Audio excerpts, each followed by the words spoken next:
So I'll tell you what, it's time, right? It is. Let's get Yes. into the storm shelter talk Let's this do morning. it. I know a lot of people have questions over this kind of subject because if you live in this part of the country, actually pretty much anywhere in the Midwest, the Deep South, the Plains, that's something you have to deal with. If you're a transplant from East Coast or West Coast, that's something you rarely hear about as a tornado, and so it's not like a daily occurrence or a yearly occurrence. So it's kind of foreign to you. So That's right. we're gonna talk about that and more, and we're gonna be introducing our new guest. So even being from Canada and my parts of Canada, we had many tornadoes. Yeah. But you never ever saw a tornado shelter? Really? Yeah. Interesting. Yeah, not until I came to Oklahoma. Wait, but do you guys have basements though? Well, we have basements. Maybe that's the reason. Maybe. Yeah, probably. Yeah. All right. Well, tell you what. Without further ado, let's get into the man of the hour. Yes. Brian with us from Brian from Smart Shelters. Good morning, Brian. Good morning. How are you? Good, doing well. Thanks for joining us here on this Saturday and for chatting with us about your company and about storm shelters in general. Yes. Yes, thank you. And you're coming at us live from, right now you're in Kentucky, is that correct? Correct. Yes, sir. Okay, so you guys actually have, Smart Shelters is not just in Oklahoma. So where are you guys all located? We're in Kentucky, Tennessee, Arkansas. So Okay. we're in all three states, or Okay. 4 states. And how long have you been in business? 12 years. That's great. That's a long time. What got you into storm shelters? Truly, I bought all the equipment, and then a guy come up to me and asked me. He was a shop foreman, and we started getting into it, and now I really enjoy it, saving people's lives, and especially up here in Kentucky, they're not familiar with how storm shelters operate.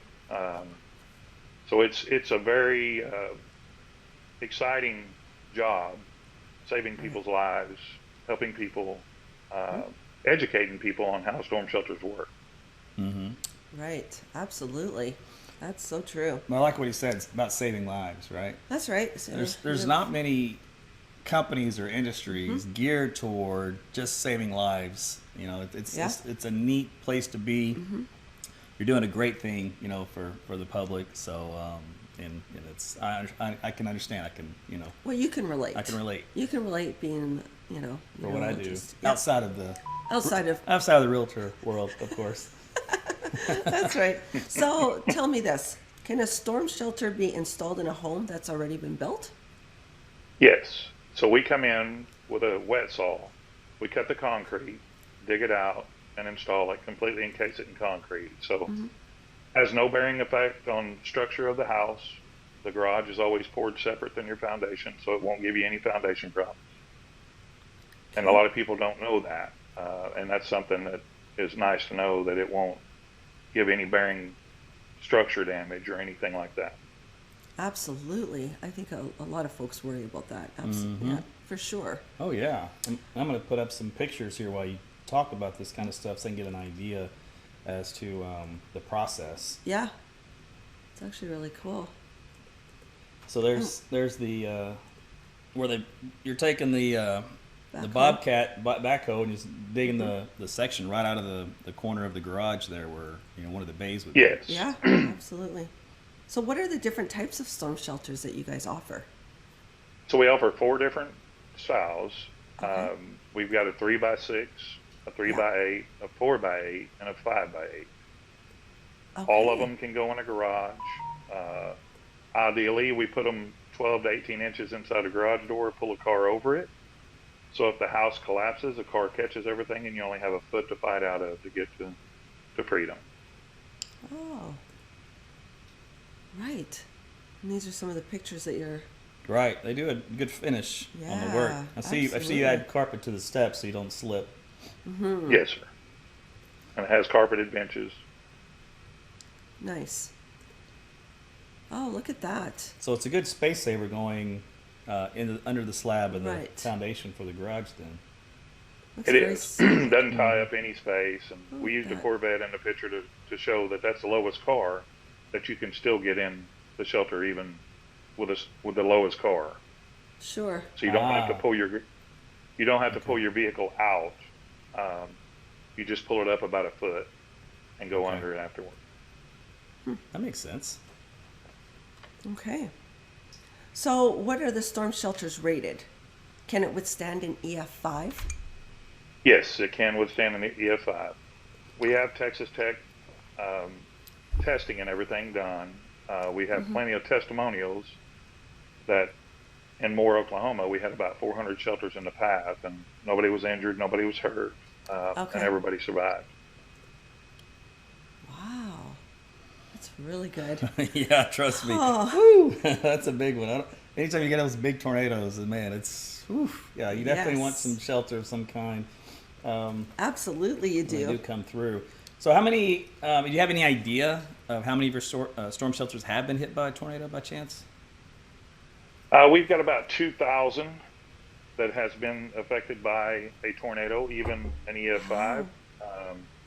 We probably had 401 paths of the 13 tornado and more that were affected, and nobody was injured or hurt.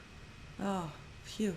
Yeah. Oof, I know. Right. My gosh. That's oof. I just keep going. Whoop, because that's a Yeah, it's when with a F5 with the testimonials we have, it answers most of the questions that people are concerned about being trapped. The nice thing is Oklahoma has a GPS system. They'll walk through the neighborhood, whether it's in stall 1, 2, or 3. They know which stall it's at. So when you pull your permit, it automatically registers it. So they have the GPS option. Because if you've ever been in a neighborhood that's been wiped out, you don't know where the bathroom is. You don't know where the garage is. right. They look totally true. different. So it's nice to have that option of the GPS location. And that was one thing Right. where people do worry about is if they're in their shelter, are they even going to know where they're at? Are they going to come find them? Worst case Right. scenario. I mean, how long are they going to be there for? How long am I trapped in here Yes, for? and it really depends on how big the tornado is, how much damage is done. But friends and neighbors will probably come get you quicker than anybody. Yes. But you do know somebody's coming. Okay. So the nice thing is you're truly alive. You may be trapped, but you're alive. Right. So Right. it shouldn't be more than an hour or two, Okay. just depending on debris. And I guess at that particular stage, let's talk about you guys have a unique design where to try to help eliminate, say, for example, your lid kind of slides across, so it slides open. I know at one point, Robin had explained that there is a secondary way to take that lid off so that if, for whatever reason, the door kind of gets jammed, maybe there's a piece of debris there that's blocking it. But you guys have another way to get out of that shelter, correct? Yes, correct. So at the back door, there's 2 pins with clevis pins that hold it. You pull those out, pop the pins out, and then the back door will lift and come off if the front door does not roll. Okay.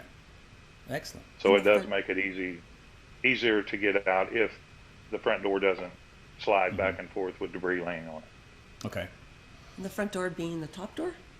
So yeah, it slides from the front where you get down where the stairs are. Okay. That would be the front that you would slide up back over your head to crawl back up the stairs. But for whatever Right. reason you can't slide that all the way to get through it, Yes. there's a back door exit Okay. that you can Oh, accommodate. That that's can lift handy. up. Yes. Yeah. That's really handy. And then with the GPS location, so they know exactly where in the garage you're located. Yeah. That's huge. I know. So let's. We do have a video actually. It was a gentleman that posted on YouTube. He was riding out a tornado in a smart shelter. We could take a few minutes and listen to his experience as he had one coming over here in Oklahoma City. He was actually very calm in this. I was pleasantly surprised. He was just Sure. like it was just a routine day here in Oklahoma. Oh my I know gosh. he was so calm. Yeah. I was like, what in the world? But no, that's good. That's where you want to be, right? So let's take a look, and let's see if we can't get this to go. Let's see. Let me do this.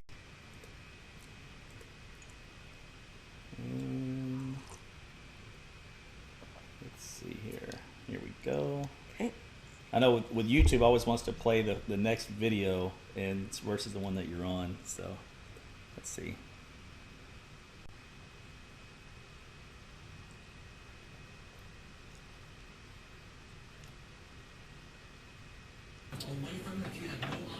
So we'll see how we ride this one out, guys. Ooh, it's getting louder.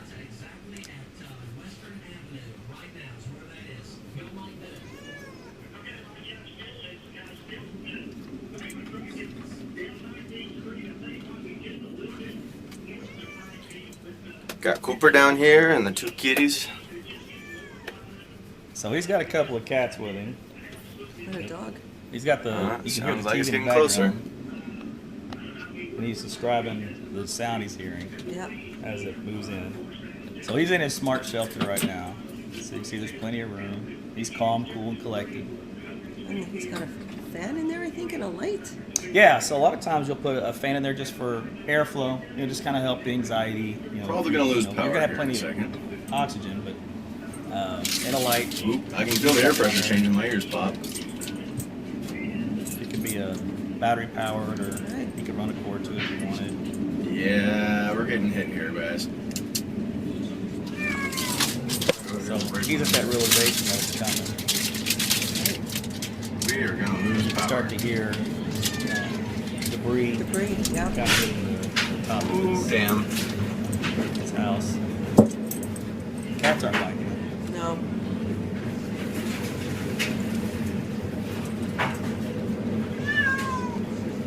It's giving me goosebumps. Right. Now, a lot of times, you know, people wait to the very end to get in the shelter right before the storm hits. He obviously had a few There goes the minutes power. to kind of get situated. Oh, well, it just flashed.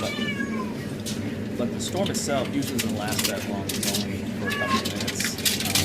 And the actual part of the tornado where it comes across is usually only seconds. So it can be, 10 seconds, 30 seconds, maybe up to usually be fast enough to where it has over one spot. Yeah. I didn't even lose power in here. So he's just describing his situation. All right, well, we'll see what we got to close Riding here. out a tornado in a smart shelter. Some pretty good sized hail, though, huh? Yeah.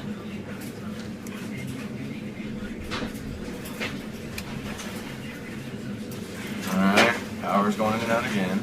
Luckily, our power line's immediately here underground, but everything connecting up to this neighborhood is overground, so.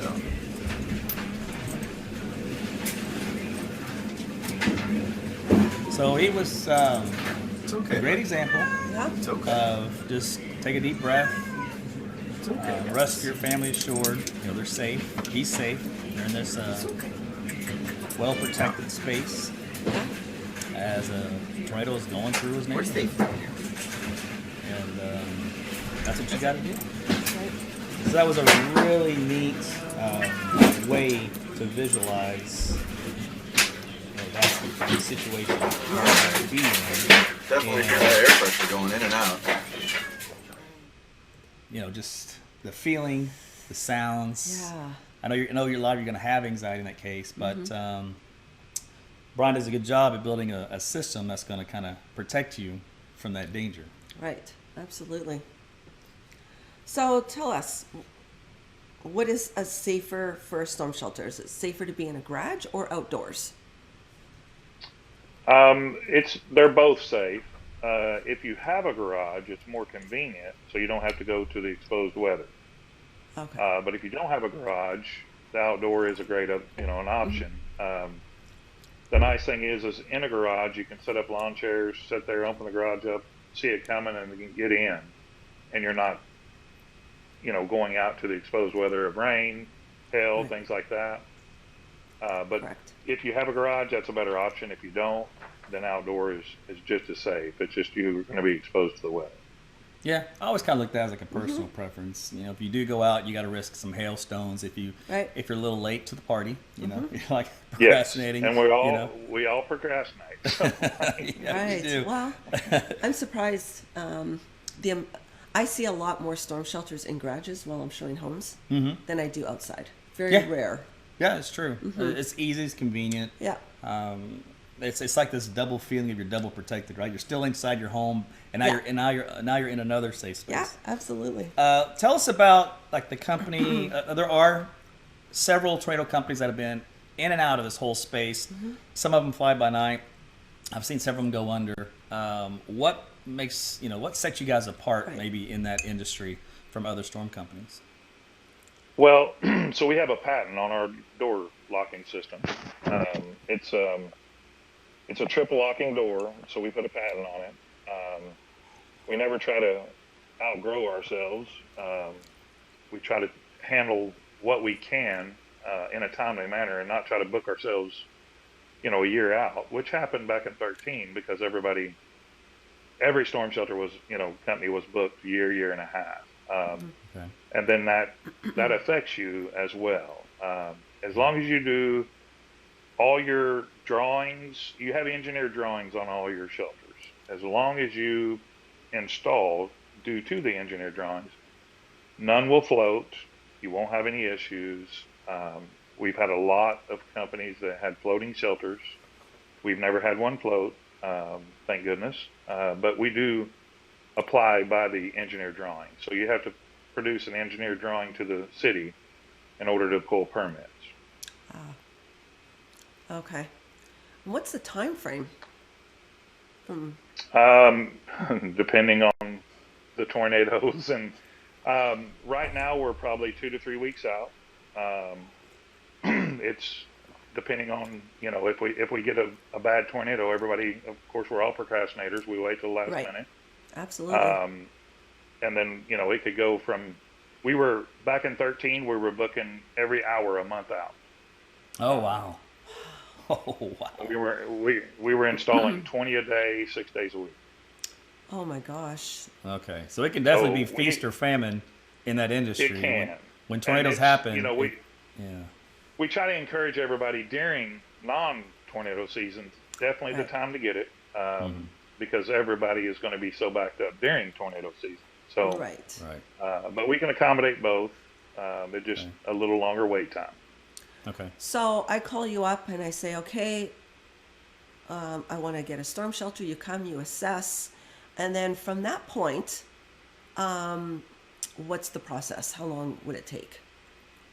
Normally, so when we show up to the job, we can actually install it within 3 to 4 hours. So we show up, we cut it, we dig it, we set it, completely Right. encase it in concrete, and we're out of your way in about 4 hours. Okay. And you clean up all the mess, right? Yes, we do clean up all the mess. The driveway, the garage. We try to make it cleaner than what it was when we showed up. Okay. Okay. So the process for pulling the permits, I guess it just depends. Depends on the time city. Right. Yes. So normally you can call Oklahoma City. I think it's anywhere from $75 to $100. The Right. permit process is you have to go down. Normally you can get it within 15 minutes. Oh. They hand it to you, and then Wow. you just put it on your front door, and then if anybody, when they come by, then they know that you got a permit, and they'll inspect it and everything. Okay. Oh, that's awesome. Yeah, I was watching a little video time lapse of you guys going through and this 3 to 4 hour process condensed Yeah. in about 30 seconds about how you Yeah. go around, clean everything out, dig the hole, Oh, that's great. pour everything in. By the way, I'm going to play probably a couple more of these so we can kind of get an idea. Yeah. This continues, so we'll just roll through these videos. While we're doing this, what is the warranty and like some cases, depending on what you're using, rust is an issue. So how does these things hold up? So we put a protective coating on it that's got about a 15-year lifespan, but we give a lifetime warranty. So if you have a leak, we'll come out and try to fix it. If we can't fix it, then we'll replace it. Oh, that's good. Yeah, that's actually very good. And a leak, what does that mean? So normally where the leaks happen is where we weld. Okay. Metal is the worst thing you can do is weld in the corners, down the seam. Right. There's a possible that it'll get a little pinhole. Okay. Or if the coating if the coating was damaged in any way, you'll have a hole. Okay. But we put an outside protective coating on it. A lot of people don't understand that you do have to maintain the shelter. You have to open it up, let it air out, Right. because there's no protective coating on the inside. So if it sweats and you never check it and it rusts Sure. out, then of course that's lack of maintenance, and we do all, Yes. we do ask that everybody maintains their shelters, and they'll last forever. Okay. So that just means basically airing it out a couple times a year, or leave the door kind of cracked open. What does that look like? Well, every garage has different insulation, different features. Right. I tell everybody open the lid about once a month. Um, get the feel for if there's any sweat, then go 2 months, then go 3 months, but then you'll know Okay. if it's starting to sweat. So just every time you open the garage door, open that door up, let the air exchange. Because the walls will be 32 degrees, but the inside air temperature in the garage could be 100 degrees. Oh, So you mix Right. those two, and you're going to get some moisture and damp, Right. sweating. okay. Okay. So then I guess, are the shelters airtight? Not airtight. No, Okay. we have a swirl in the back door that looks like a tornado. Uh-huh. That's where the fan and the light goes, and Okay. it brings in fresh air. And then you got two handles up front. So if any debris ever covered the shelter, it's not. You're still going to have plenty of air. We got the back door that's about a half-inch down, so if something Yeah. completely covered it, it's still got air access. Okay, Oh, good. excellent. All That's right. good. And then let's say your kids borrowed the keys to your car. They went for a joyride. They pulled it back in the garage and they rolled right over on top of the storm shelter, or they parked the car on top of it.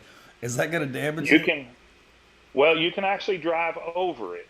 It'll hold Okay. up to 2 tons, so you Oh, can drive wow. over it. You just can't park on it because metal will start bending over a period of time. So it will I not see. hurt it to drive over it or turn over it on accident or anything like Right. that. All right. Okay, Okay. parents. So, the kids sneak out with the car keys. That's right. Make sure they didn't park it at 2 o'clock in the morning or Right. whatever. All So right. that's some really good questions. Oh my gosh, yes. So I think we've covered everything from how it's protected, the warranty, Yeah. what sets frame. you apart from everyone else, the time frame, the fact that you're kind of GPS located, so you're not going to be there stuck for a long time. Your neighbors will come, and then your emergency management will come. So you're Yes. good there. Yes. You're completely safe, protected. Yeah. Any other highlights that I'm not thinking of? Is it all the high points? I think. I think so. Oh, and it can of course survive an EF 4 or 5. Yeah. Yeah. The biggest Yeah. ones there are. Yeah. Well, tell you what, absolutely. let's How do they reach you? yeah, let's talk about how they reach you and get a hold of you guys at Storm Shelters, Smart Shelters. So the easiest way is you can go on our website, Smart Okay. Shelters of Incorporated or Smart Shelters of Kentucky, and everything is done online. You can actually put your deposit down, you can put your name, address, Oh. and then we'll contact you with a schedule. Okay. So it's pretty simple. And then our phone numbers, you can call us. We'll walk you through, talk you through, help you in any way that we need Perfect. to. And again, you got 4 different sizes depending on the size of your family Yes. or how many neighbors you want to accommodate. It's correct. Look at you. You will get a lot of new friends when you put one in. All of a sudden, everybody wants to be your Yeah. BFF. That's right. Yes. So, now you guys, or is it just all underground? I guess that was my last question. You guys just do garage-based ones, or do you do any other type? We do safe rooms above ground. Oh, you do? Okay. So if you have someone in a wheelchair or handicap or bad knees, then we do offer a safe room that goes in the corner of the garage Okay. to help out with any disabilities that are in Okay. the family. Because I do get that on occasion. It's like, I've got really bad knees. I can't make it up and down those stairs. So what Right. else do you recommend? So it's good you guys have another option. Yes. The standard above Yes. ground, which is just as safe as the one below ground. So you use the proper steel gauge. Yes, able and to they've get- all been tested. And everything's Okay. so they're very questionable on F5. It's I still have feelings that I don't know that they're as safe. We truly know underground is the safest, but it depends on the disability. If you're not able to get underground, it is better than an interior room or a closet. Absolutely. So that's the good news is the EF4, EF5 tornadoes are very rare. We're talking of all the tornadoes, they may, and this is just a best guess estimate because of going back over 100 years, what we have on the data side is about 3 to maybe 5% total of all the tornadoes is those EF4 and 5 categories. And those are the ones that are the most destructive, are the ones that'll Yes. wipe the foundation clean in some cases. And then we've also learned in the tornado world is that it's not like one tornado. It's basically what you would visualize as the cone, or in other words, what looks like the funnel that's on the ground. But what's actually happening is little mini vortices that dance around within that large area. So you could actually have this large tornado go over you and have these little vortices miss you, and your house is still standing while the house next to you is been wiped away. That's how crazy things can occur inside a tornado. But yes, I have yet to see any above ground shelter fail as well. So I know, because you guys use Texas Tech to do your testing. Yes, sir. Okay. And so I know have they tested all our shelters. Okay, so I know they were like the gold standard at testing tornado shelters to make sure they would withstand debris that was shot at it. I think at 200 miles an hour or something. They did some crazy tests to make sure it could withstand debris impacts. And then let's see. So, what do you recommend, like accessories and or things to have with you, either in your garage floor shelter or the above ground? We recommend like a mask, some goggles, some water, just some things, because if your house gets blown away, all the insulation is blowing all over the place. So you're hot, you're sweaty, the insulation falls on your arm, you wipe your sweat, and now you have insulation in your eyes. It's not comfortable anymore. And so just, we got a little care list that we actually, and you can keep it in a little plastic container, put it under the steps, in the corner. Just some things that people don't really think about that could happen. And the mask is just to protect you from all the debris flying around, because everything's going to settle, and it's going to settle right on that, garage floor. Makes sense. That's a good thought. And then just on the weather side, we always say make sure you got your shoes on because you will have debris. Yes, definitely want shoes on.